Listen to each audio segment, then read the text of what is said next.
Hey, I'm Dave, and this is a talk that I gave at Creative Code Toronto the other week. Now, it's a talk about coding, but it's also a talk about animation. If you've known me for a while, you probably know that my background is in animation. I used to spend most of my time doing 2D animation in Flash, where you redraw every frame. And there's some animation principles that you learn when you're doing 2D animation, and those can also be applied to the stuff that I do now, which is all programming based. The medium is completely different. I'm typing code instead of drawing pictures, but I'm still making visuals that move, so the animation principles still apply. These principles are things that animators probably already know, but could be new to people with a creative coding background, but I hope that they're still useful. And with this talk, I'm hoping to bridge that gap. That said, here's the talk. Hey, I'm Dave, and I'm going to talk about animation principles for creative coding. So when I say animation principles, I'm going to start out talking about something called the 12 principles of animation. This is something that you talk about a lot in character animation, and it comes from this book from some Disney animators called The Illusion of Life, and it introduces 12 principles that help guide you towards making better, more expressive animation that will sell your acting better. Because mostly what these principles are, it's not necessarily comprehensive or the most distilled form of principles you can get. It's helpful for giving constructive criticism to beginners or experienced animators, but instead of saying this looks bad, you can point to specific principles, specific things that it could be doing differently. And while they're geared at character animation, this is still important for motion graphics and the more abstract visuals that you get sometimes in Creative Code, because there's something that can happen if you're not careful where your motion looks Powerpointy. And Powerpointiness is sort of hard to describe, but what I would say overall is that it's unprincipled animation, unmotivated animation. So there's motion that's happening for seemingly no reason, without purpose. The timing can be jarring, and overall it just ends up distracting from the overall message. So what animation principles try to do is keep everything on message and enhancing the overall product. So let's dive into what these principles are. We're going to live code through all 12 and maybe bundle some of them, because honestly we can condense a few of them and it's fine. And we're going to apply them to creative coding. So we've got 12 principles. We're going to go through them one at a time, and I've got a little bell over here that I can ding whenever we finish one. And here we've got a very PowerPointy animation that might be the start of some motion graphics. I've got a word that needs to enter from outside of the frame and then finish in the frame. And right now I've just got this on loop. And right now I would call this PowerPointy because it comes in at a weird time and it just like slams to a stop. So let's see what our animation principles can do to help us with this. The first one is called slow in, slow out. And basically what this principle is describing is a property of physics, and that's everything must accelerate. You might remember from high school physics that force is equal to mass times acceleration, and that means that if something comes to a stop, as this text does here, it's accelerating from whatever its velocity is coming in to 0, which means that there has to have been a pretty big force applied to it in order to get that to stop its velocity in like one frame, 1/60th of a second. So that's part of why this feels so jarring, is because the amount of force that this would take just kind of feels unnatural given how this text looks. It doesn't look like there's anything that should be applying that force to it. So slow in, slow out just means there has to be visible deceleration most of the time. And how would we go about doing this? Well, there's something called easing functions that you'll probably end up using a lot of. So there's this website called easings.net.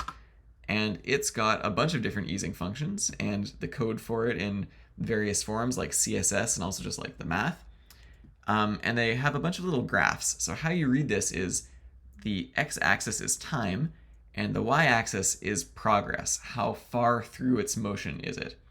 And what we've got here is called linear progress, where it goes from here to here.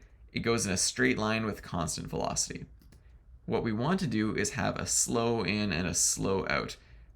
Maybe something like one of these, like ease in, out.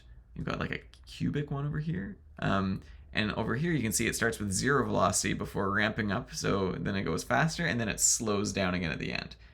And this is the acceleration and deceleration that we want. And maybe for our case here, because it starts off screen, we just want to see the deceleration because the acceleration happens off screen. So let's go with that. I'm going to maybe take this ease out quint. Quint means quintic. There's a power of 5 in there. And if I scroll down, here's the math. This is a TypeScript function, so let me just copy that. And I'm in the P5 editor, which is JavaScript. So when I paste this in, I'm just going to convert the TypeScript to JavaScript by deleting some of the types. We use TypeScript for work. It's great. I recommend it, but you don't need it for all your sketches. So right now I have linear progress just using P5's map, which is linear. And the magic of these easing functions is that if you have progress between 0 and 1, 0 meaning it's up here, 1 meaning it's down here, you can just wrap the linear progress in an easing function and then run it. And now it applies the same motion but with an ease. And now it comes to a slower stop. And that feels much more principled. So there, we're done our first animation principle. Next. Okay, so the next one is timing. And this is very related to what we've just done. Basically, this means different materials move differently, and you can't just use the same easing for every object at any speed and have it still work. So this looks like it makes sense. It's coming to a slow stop. There's sort of like natural forces that we're used to that applies to this. I have this running between 500 milliseconds and 1500, so that's 1 second of motion. What if I make it go from 500 to 700 milliseconds, so the whole motion happens in only 200 milliseconds? Now it whips in and comes to a stop. There is still easing, but the fact that it slams to a stop so quickly starts to run into the same problem that we had before, where in order to come to a stop so quickly, it has to have a really big amount of force. So this just means that you can't blindly apply easing without also considering the timing. So if something's going to come to a stop this quickly, probably what would happen is, so there's a huge amount of force here, maybe we need a different type of ease where it sort of like, like overshoots or something. Or if we're going to keep the same motion, we just have to give it enough time so that that easing feels more physically plausible. And we don't have to use exactly what we had before. Like previously I had 1500 here, now it's just 1200. This still looks fine, so there's a lot of wiggle room, but you have to just keep it in consideration. There's another one done. Let's go. Squash and stretch. So this one is also interesting. Let's say we do want everything to slam to a stop in the short amount of time that we had before here. What would happen if this bit of text wasn't rigid? Because right now it just keeps its shape. If this is actually made of like a physical material, it's not exactly a solid. There's forces that happen inside of the object too. And squash and stretch kind of corresponds to this. The shape itself will deform as the forces propagate through. So if something slams to a stop, you'd expect it to squish out a little bit before bouncing back up and reinflating. And also, while it's coming down, maybe it will be squished in on the sides, and that corresponds to, like, if you've ever thrown a kind of like bouncy wobbly ball and you see it elongates into a bit of an oval as it's going, as it spins, that's also sort of what's going on here. That's what squash and stretch tries to do. And it's very common in cartoony animation where everything feels bouncy. So let's try doing this in Creative Code. I'm just gonna comment out what we had here before. And what we're gonna do is we're gonna do this in a few keyframes. So keyframe 1 is gonna be up here, and it's gonna be elongated in this direction. And then it's gonna come down, it's gonna squash, and that's gonna be another keyframe, and then it's gonna bounce back to normal. So the first thing I'll do is I'll see what happens if t is less than, I'll say it takes 700 is when it hits the bottom here. So then I'm going to translate from the top of the screen down. So you don't need any translation in the x-axis. And it's going to go from mapping t from 500 to 700 milliseconds. At 500 milliseconds, it's going to be at negative height. And at 700, it's going to be at 0. All right, and then I'm going to make a variable called squash. And this is going to be how much we compress it horizontally. And I'm going to say that squash is 0.8. So that's like slightly compressed horizontally. Okay, so then I'm going to give it maybe another 200 milliseconds. So if t is less than 900. And so that's when it goes from up here to down here. And now the next step is it's going to squish down. When this happens, we're going to translate from, so nothing on the x-axis again, and we're going to map from t from 700 to 900. And it's going to go from 0, and I'm going to move it down a little bit because when we squish, when we squash out and stretch horizontally, we have to move it down a bit so that it's still like resting on the floor that it slams into. It's going to maybe move it down 20 pixels, let's say. And now I'm going to say squash is equal to mapping, again, t from 700 to 900. And it's going to go from 0.8, what it was before, to let's say maybe 1.3.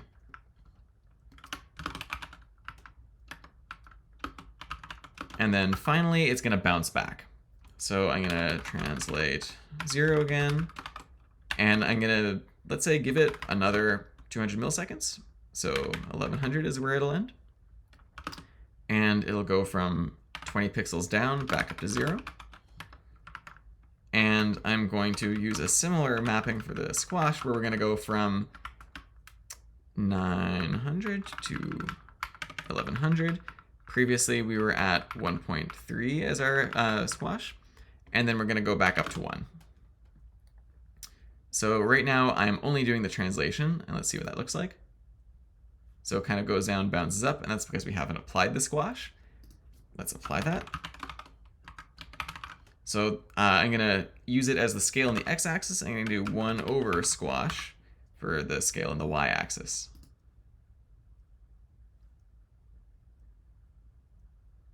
I think we can maybe even elongate it some more up here when it comes in. So now we've got some squash and stretch. I'm going to maybe refine how much it goes down, maybe only 10.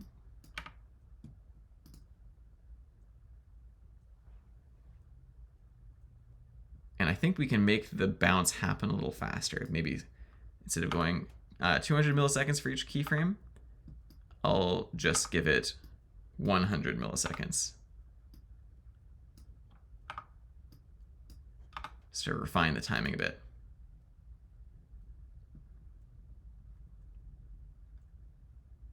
And this has to be 800 as well. There we go. And now we have some cartoony squash and stretch. Oh, let me give the bell a ring. Okay. So the next one is called solid drawing. And this basically means that it'll be distracting if you have inconsistent physics. So you want it to feel like your things that are moving have sort of like a physical amount of space they take up, like a volume that stays consistent. And we've actually already done this by when we squish in one axis, we do the opposite in the other axis. And this way we're maintaining the area of this at all times. So if I only did a 1 here, it would feel kind of odd. It feels like it just grows uniformly a little bit. And it feels kind of like it's popping out into the screen rather than squishing. So all that to say, it feels like the size is changing rather than it's squishing. And that's because we haven't maintained its area. And that's what solid drawing is about. Next one is exaggeration. And this is very heavily used in cartoons. You're allowed to break physics to make a point by taking something that would be physically accurate and kind of just like cranking it up to 11. So for squash and stretch, that could mean we squish it even more over here and stretch it out from like 0.5 to, let's say, 1.8.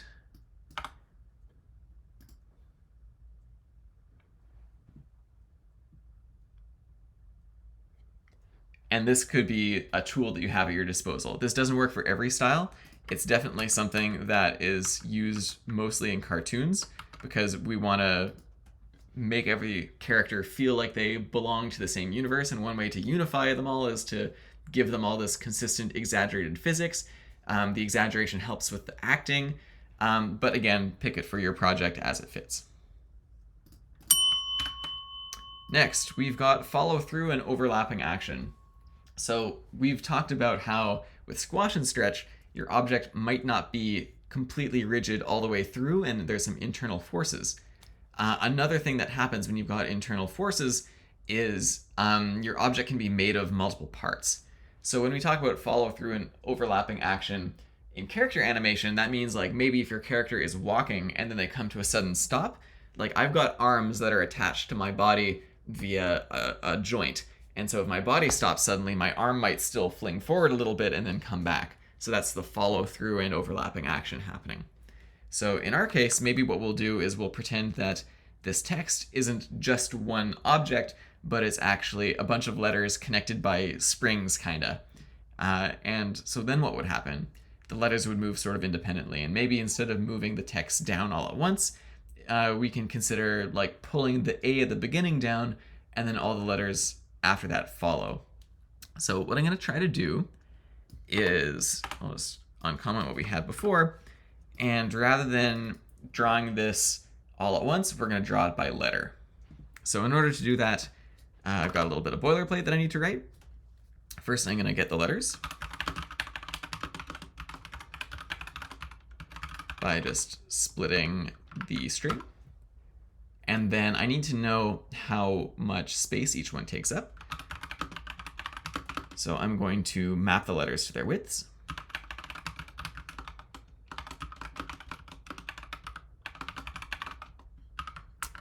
Okay. And then I need to know how much space the whole thing takes up.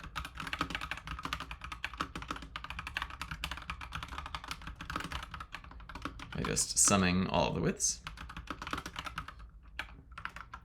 And then what I'm going to try to figure out next is the position of each letter. So I'm going to start by just putting all the positions to 0, and then I'm going to loop over them.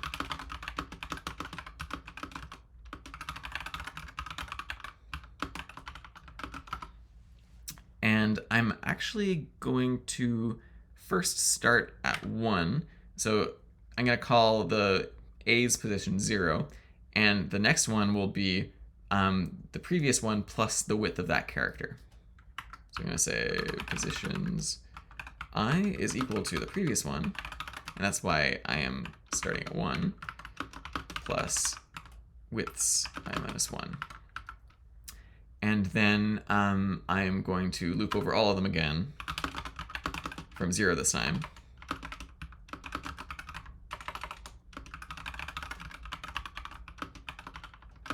And this time we're going to make sure that everything is relative to the center of the whole thing. So what I'm going to do is subtract total width over 2. And right now I was considering this to be 0. I want to get the center of the letter. So actually maybe I'll just do plus equals widths I over 2, and then minus total width over 2. Okay, so now let's loop over all the letters.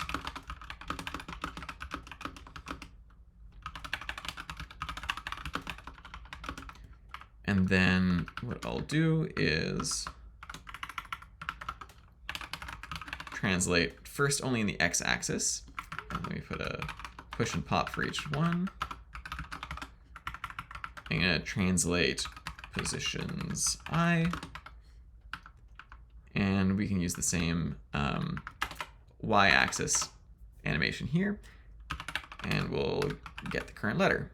And when I hit play, hopefully this will look the exact same. Okay, so far so good. Let me just make this a little bit longer, so 1500 again. So now we're animating by letter, but all the letters are acting the same. So if we're pulling down the A first, what we expect to happen is the A will enter a little bit before the N and then a little bit before the I, because if we're imagining there's like springs connecting each one, the A will stretch the spring a bit before it starts to pull the N down. So the way I'm going to do this is I'm actually just going to stagger the animation of each letter. It's not exactly physically accurate. We're not doing like a simulation here. But what we're doing is a very useful hack that kind of imitates the same thing happening. So I'm going to map the loop index that we're on from 0 to letters.length -1. The first letter has a stagger of 0, so there's like no time offset. And the last letter has its time, let's say like -200. So that means that it sees all of the progress happen 200 milliseconds after everything else. So when I add progress here, I'm just going to do t plus stagger. So now the A comes in first and everything else follows. So I'm going to maybe lean into this idea of them being connected by springs and change the easing function accordingly. So right now we're using one that just eases out, but if we want something more springy, we've got easing functions like ease out elastic, which overshoots and then kind of goes back and oscillates a little bit before landing on a final value. So let's copy that code. I am not going to try too hard to format this double ternary, but I'm just going to convert the TypeScript again. And we'll replace our previous ease with this one.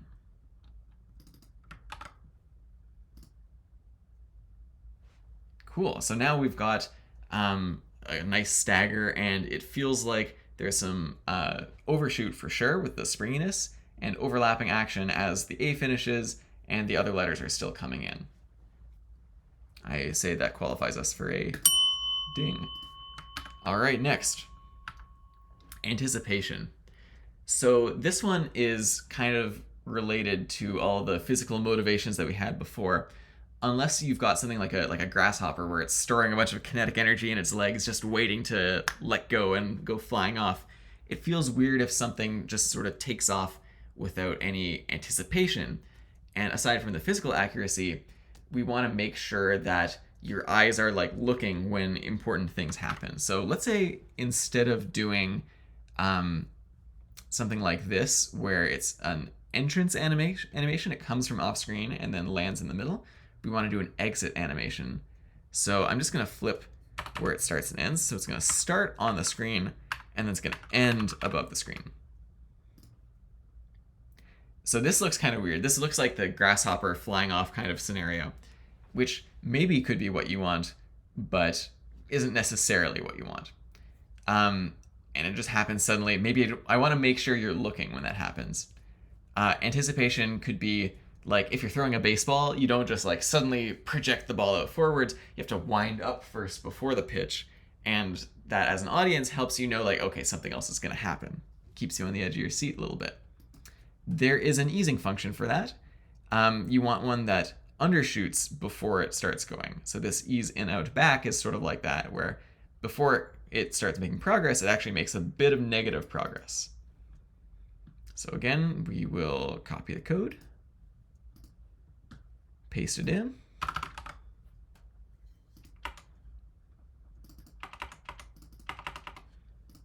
and replace our easing function. And now there's some extra motivation there. And maybe I'll just put the stagger back to 0 for a sec so we can see what it looks like if it moves as a whole. Now this looks much more convincing and much more like attention grabbing. Like I know it's going to shoot off screen, so I'm not surprised when it does. And that's anticipation.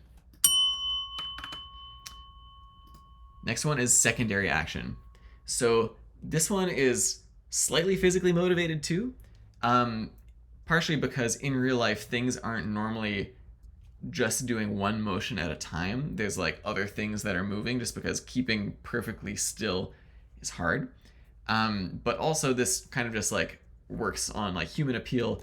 You're trying to make an animation. If things stop and are like fully stopped, it doesn't look as alive. It looks like kind of PowerPointy, like you're looking at a slideshow and this is the slide you're looking at now.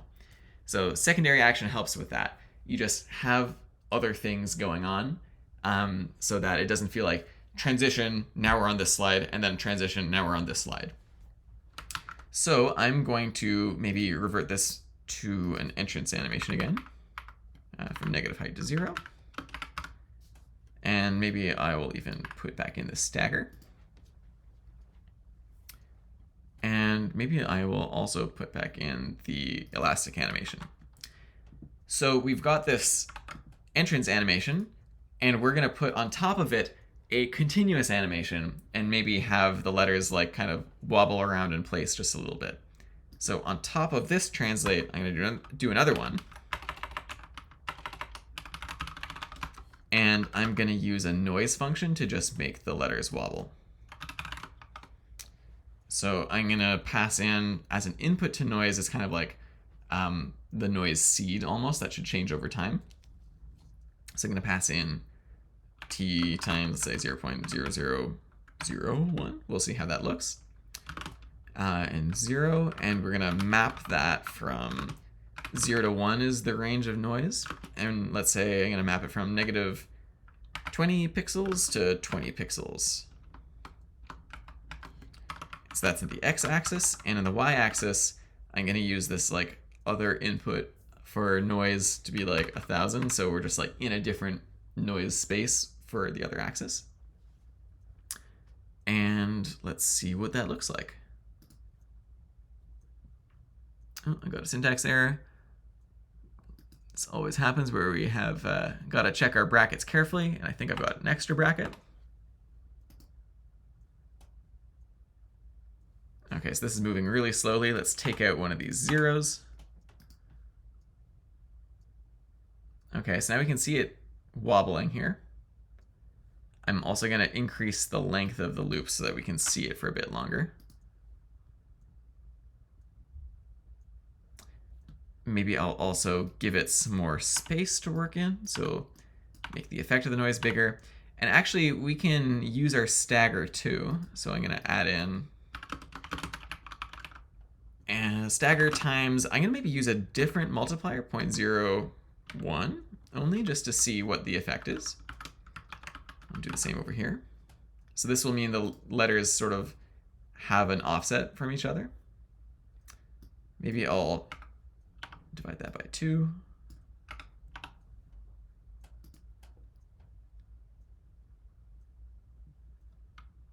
Maybe even less, actually. So there, I'll just keep it the same.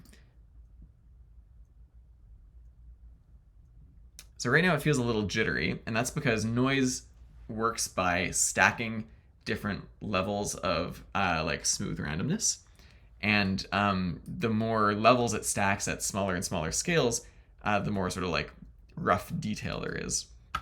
So what I'm going to do is set noise detail to only 2 octaves of noise, 2 stacked noise functions, the fall off of 0.5 so that they get smaller a little bit. And that should look a little bit smoother. And we can even give a bit more space for the noise. So now it feels like the text continues to stay alive after it enters. It's still mostly in the same place, but it just keeps your attention. Oops. Next one is straight ahead and pose to pose. So this is framed in a very character animation way. So when you're doing classical, like 50s Disney style animation, you're drawing a bunch of pictures. And if you're going to have a character do some acting, you have some different ways to organize yourself when you're drawing all the pictures. Pose to pose is similar to what we've been doing before, where we're talking about keyframes. So maybe if a character is going to like bite into an apple, the first keyframe is their hand is like down, and the second keyframe is their hand is like at their face, and then you go back and fill in the in-betweens.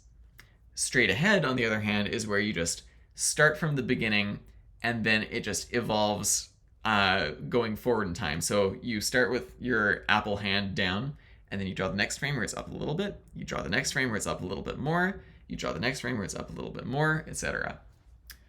For code, this distinction is a little bit harder. It's kind of like the distinction between motion that hits very specific points and motion that evolves generatively over time. And we've actually already done some of this because our entrance animation is pose to pose. It goes from this keyframe to this keyframe, but our noise animation is evolving generatively over time. So we've combined both already. And combining both is a great way to have extra like variation in your animation and keep things alive. Other options that people often use in generative art are like physics-based animations, where you're not specifically trying to have it hit a certain keyframe. It's whatever the physics dictates is what happens. So anyway, I'm gonna call this one done. Next is staging. So basically this one just says motion design still needs graphic design. You can't just have motion happening, you have to arrange it visually in a way that makes sense. Right now we've only got one thing happening on screen, so it's a little hard to do staging, but we can still make staging happen. We just need to like add something else. So maybe what I'll do is I'll make this say staging instead, and I'll move it down here so we have room for something else up here. So let me go and translate this. I'll move it negative 100, 100, so it goes left and down. I can put it maybe down 200. And what I'll do is I'll make it come in from the bottom instead of the top. And actually, maybe I'll do height times 0.5. Okay. And now I'll put something else over here so that we can sort of balance this against that.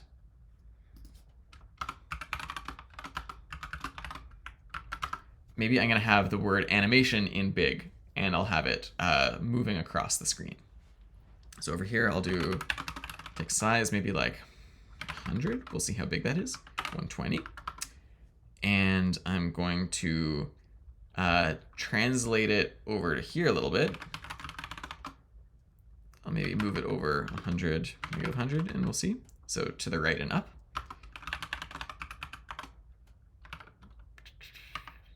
Maybe I'll rotate it a little bit, and then I'll make it slide across.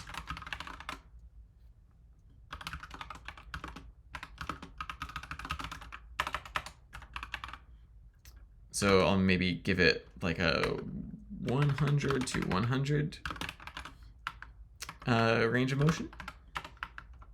And then I'll do text animation.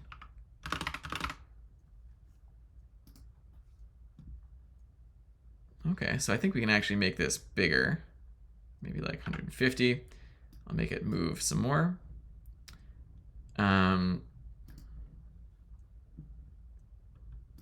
Maybe 150.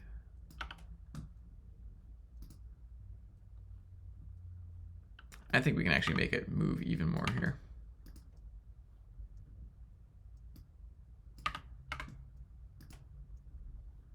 Actually, I might reverse this so that you can read the start of the word first. And so now we've got sort of a more graphic arrangement of multiple elements. And that's what staging is. The next one is arc. So this means that, again, based in physics, not everything moves in straight lines. Especially talking about acting, you've got arms that are attached by a pivot point. So things don't naturally move in straight lines. They move in curves because they're attached to your body at a fixed point, and they swing and carve out a circle around that point. Now, there's other arcs that happen in physics that aren't circles. Like if you throw a ball, it usually makes a parabola because of the way gravity works. So let's say we want to animate something in an arc. Maybe instead of having this pop in like this, we'll have it animate in an arc. How would you go about doing that? So maybe what I'll do is I will take out that translation. And then we'll instead animate things in an arc. How do you define one of those? We're going to maybe use a Bezier arc. So in P5, there is a method called Bezier point. So this lets you draw a curve like this and calculate what the different points are along the curve. And this is just a Bezier in one axis, this function. So if you have both x and y, like you're drawing a two-dimensional arc, then you end up calling this function once for x and once for y. Bezier functions have control points. So if I were to draw something here, so if this is like control point 1, control point 2, control point 3, control point 4, then what happens is it draws a curve that starts at this direction, starts over here, moves in this direction, and then kind of curves over to the next one, and then ends tangent to this line. So if we want to make an arc like this, you could maybe have like a control point here, and then have like a control point up here, and have a control point here, and another control point up here. And then we can use this, this Bezier point function to come up with the points along this arc. So what's our function signature? So it's our 4 control points. And then t is a value between 0 and 1, how far along the path you are. So let's make a function that returns the point along an arc. We're going to pass in this like t value, which is like, or I'll call it like fraction because it's between 0 and 1. So we're going to return a vector, which is a 2D coordinate. Hey, Dave from the future here. I made a typo. I accidentally typed video instead of vector. If you're doing any coding, something like this will inevitably happen to you at some point. Don't get discouraged. It is part of the process. And if you run into something and don't know how to begin debugging, maybe go onto the P5 Discord and ask someone, maybe me, for help. And what we're going to do is for each one, we're going to return a Bezier point that goes between our 4 different control points here. So this will be 1, 2, 3, 4. So in the x-axis, we're going to start out, say if this is where we want to end, if this is 0, then this one's going to be to the left a little bit. So I'll do maybe like negative 200, and then our next one is mostly on top. Negative 200, 0, 0, and we pass in our fraction. And then we'll do the same thing here, where in our y values, the first one maybe will be like a little bit lower. So this can be like 200. And if this is our final one, 0, this is a little bit higher. So maybe this is like 100. And then this one is even higher. Actually, this would be, sorry, negative 100. Negative 200, 0. And we'll see what that looks like. So we've already got this progress variable to say how far along we are. Maybe I'll change this to ease out quint again, so it doesn't have the elasticity. And then what we'll do is const point is equal to point along arc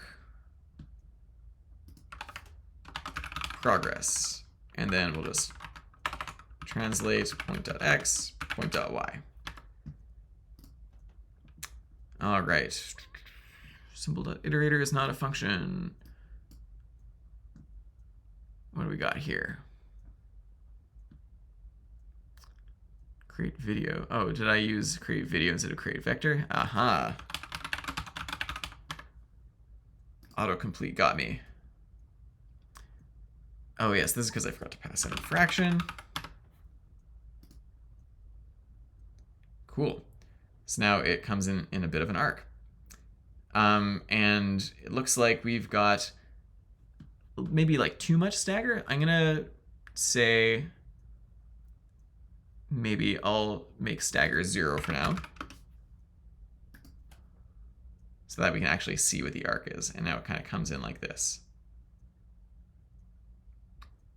Cool, and now you have a tool that you can use if you want a different type of motion than before. Now finally, we're on the last one, and it's just appeal. This one is basically just saying that all of these other rules are in service of making something that looks good. So you don't want to get too caught up on trying to be physically accurate if what's physically accurate just doesn't necessarily look good, because you're not trying to make a simulation, you're trying to tell a story, do some acting. And this is the last one in this presentation because it's kind of like the motivator for everything else. Hey, Dave from the future again.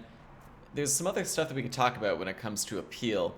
I was talking to my friend Marty Daniels, or Mrox, on Newgrounds, who has the same kind of animation background as I do, and he was saying that another interpretation of appeal is to know that even though we have these 12 principles, these rules to follow, following the other 11 verbatim isn't necessarily going to get you a good-looking animation, and that there is something else kind of beyond everything else, something hand-wavy and harder to really describe that you still need to have. And that's like that gut feeling that something looks good. Now, you can choose to interpret this in a few ways, one being that, oh no, I can't learn this has to just be innately in you. But the other way that you can interpret this is more in the line of what Ira Glass was talking about when he was talking about the gap. So in this famous quote of his, he's saying that basically your sense of taste when you're learning something new happens before you have the skills to achieve that. So what's likely to happen is you'll feel demotivated because you just know that what you're making isn't as good as your taste would want it to be. So if that's the problem that you have, then don't worry about the appeal, because you will know when you see it that something is good. You will have that taste because you're interested in animation, you look at a lot of it, and you know what will land. So the idea will be, knowing that you have this taste, how to apply the other principles to make something that finally triggers that like pleasure sensor in your brain that, you know, you have good motion. So always keep that in mind, and I'm gonna give that one a ding too. So thank you so much for listening. Hopefully you find some of this a little bit useful in your creative coding. I hope that this can help you know what tools to look at when you're trying to decide how to make something move, or if something is not necessarily moving quite right and you want to like try to diagnose what's going on and what you can improve. You just always remember your list of your 12 animation principles, and you can go through and see if any of those will help you out. Thanks so much for listening.